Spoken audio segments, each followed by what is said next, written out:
Sœurs et frères, si nous voulons découvrir ce qu'est l'amour en sa pureté,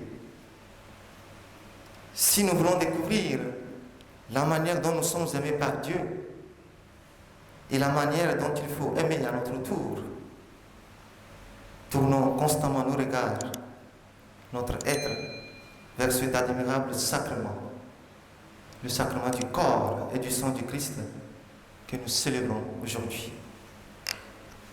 Car il s'agit essentiellement, hautement, densement d'un sacrement de l'amour, du don, de l'amitié. C'est le propre du véritable ami de pouvoir laisser quelque chose de fort, quelque chose de précieux de ce qu'il est, de ce qu'il a. Jésus-Christ, notre ami véritable, ne se dérobe pas à cela. Lui, notre ami, l'ami de tous les jours, il le fait même de façon éminente. C'est ainsi qu'il ne nous laisse pas quelque chose, il nous laisse lui-même, c'est-à-dire qu'il nous laisse tout. Nous comprenons, sœurs et frères, que cette fête n'est pas la célébration de quelque chose de l'amour, mais de l'amour lui-même. Elle n'est pas la célébration de la moitié du don, mais du don lui-même, du don total. Elle n'est pas, en dernier ressort, la célébration d'un amour, d'un don qui subit un court-circuit ou qui s'arrête en chemin. Non, il ne s'agit pas de cela. C'est la célébration de la totalité du don, de l'amour, qui ne sait pas se réserver, qui donne tout, qui ne garde rien, qui donne tout et qui va jusqu'au bout. C'est la célébration du mystère pascal du Christ, la célébration de sa passion, mort et résurrection. C'est ce que l'apôtre Paul intensifie dans la deuxième lecture quand il rapporte les paroles même de notre Seigneur. Ceci est mon corps livré pour vous, ceci est mon sang versé pour vous. Paul exprime ainsi le don du Christ dans son expression ultime, c'est-à-dire le don qui acquiert une valeur sacrificielle pour l'engendrement de la vie, le don par excellence qui fait porter du fruit en abondance. Il s'agit donc du don, sacrifice pour la vie de tous, et c'est comme cela que se présente l'Eucharistie, le sacrement du don de la vie qui engendre la vie. Par ailleurs, sœurs et frères, comme fête du don sans réserve, l'Eucharistie est aussi éminemment la fête de la présence, d'une présence agissante, réelle. Il ne s'agit en aucun cas de ce qui est fictif, imaginaire, d'une rêverie. Il s'agit du concret, du réel qui transforme le quotidien des femmes et des hommes que nous sommes. C'est la fête du réalisme, du palpable, du touchable, comme dans l'Évangile où Jésus a pu toucher la situation délicate de ceux qui l'écoutaient et qui avaient besoin de se nourrir. Jésus ne se dérobe pas, mais il est là au milieu de ses auditeurs pour leur faire découvrir la puissance de sa présence agissante. Oui, sœurs et frères, telle est aussi sa puissance se déployant au cœur de ces mystères que nous fêtons aujourd'hui. Une puissance, une présence agissante au cœur de nos tempêtes, de nos inquiétudes, pour y semer l'espoir et l'espérance permettant de faire toujours un nouveau pas. En dernier ressort, sœurs et frères, cette fête est aussi la fête de l'abondance.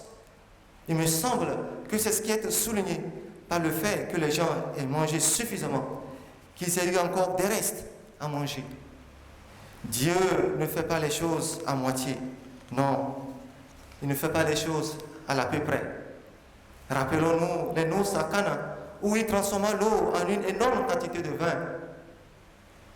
Oui, sœurs et frères, le sacrement que nous célébrons est un trésor inépuisable de grâce, un trésor inépuisable de sagesse, de vérité divine, où chacun peut s'abreuver et se nourrir pour son bien-être spirituel.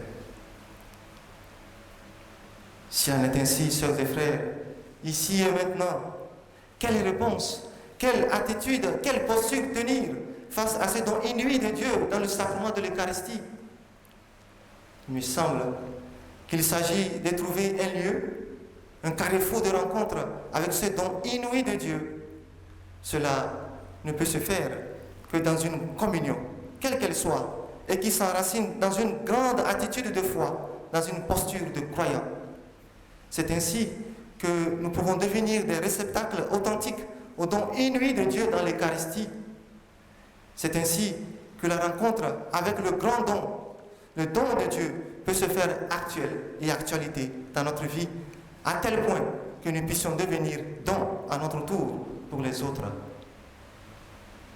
Devenir don pour les autres nécessite que l'on se laisse conduire impérativement par l'Esprit Saint, le don du Père et du Fils, et qui nous est communiqué à travers la communion.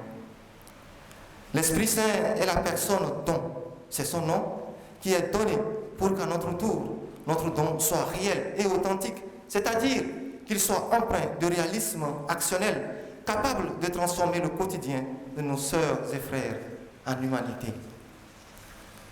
Nous devons comprendre par là, sœurs et frères, que le vécu de ce grand mystère que nous célébrons ne peut et ne doit nous laisser indifférents. Autrement dit, il ne doit pas nous laisser passifs, mais plutôt actifs, en entrant dans une obéissance responsable de la parole faite pain et vin pour nous. Et cette responsabilité est tout simplement le fait qu'au don premier de la parole faite nourriture et boisson pour nous doit correspondre le don de soi, c'est-à-dire le don de nous-mêmes. C'est comme cela que nous pouvons être heureux comme hommes et femmes et correspondre à la volonté de la parole faite chair, Jésus-Christ, don palpable, qualitatif et définitif du Père. Aujourd'hui encore, ce sacrement du don retentit. Il continue de retentir et se présente à nous, et contextuellement pour nous, Africains. L'on peut se demander, ici et maintenant, quelle audition qualitative, quelle réponse appropriée, apportée à cet appel de la parole don faite pain et vin pour nous, aujourd'hui, sur notre continent. Il me semble qu'il ne faut pas aller chercher loin. Toujours la même réponse, le choix fondamental du don de soi. Nous devons aimer le royaume de Dieu, les hommes, et aimer notre continent jusqu'au bout. Aujourd'hui, de façon générale, s'installe chez nous une sorte de manque du don de soi face à certaines situations qui nous avilissent et dont nous ne cherchons pas à combattre, mais plutôt à être complices ou à abdiquer. Cet état de fait, sœurs et frères, pensons-nous à une de ces racines profondes dans ce que l'on peut appeler le pessimisme africain.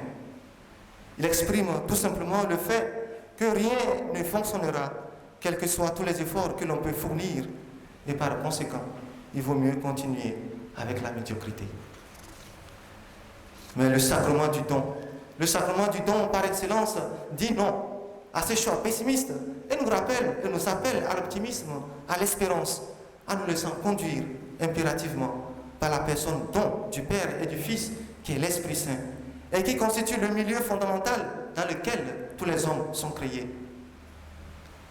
Ainsi, l'Esprit Saint se présente ici à nous comme le don qui rend présent le Christ pour nous, qui sème l'espérance et fait éclater les barrières d'un fatalisme malheureux ou d'un destin tragique et sans issue.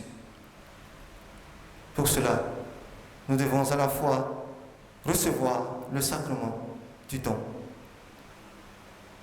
par excellence, et être ouvert à l'Esprit Saint, confiant en lui, par qui nous sommes en quelque sorte exorcisés pour que le pessimisme ne prenne plus le dessus. Que cet Esprit Saint qui actualise en nous le don sans mesure nous soit pleinement donné ici et maintenant, qu'il éteigne en notre chair le foyer de tout mal pour que notre don soit agréable à Dieu et agréé de lui. Qu'il en soit ainsi pour chacun de nous, au nom du Père et du Fils et du Saint-Esprit.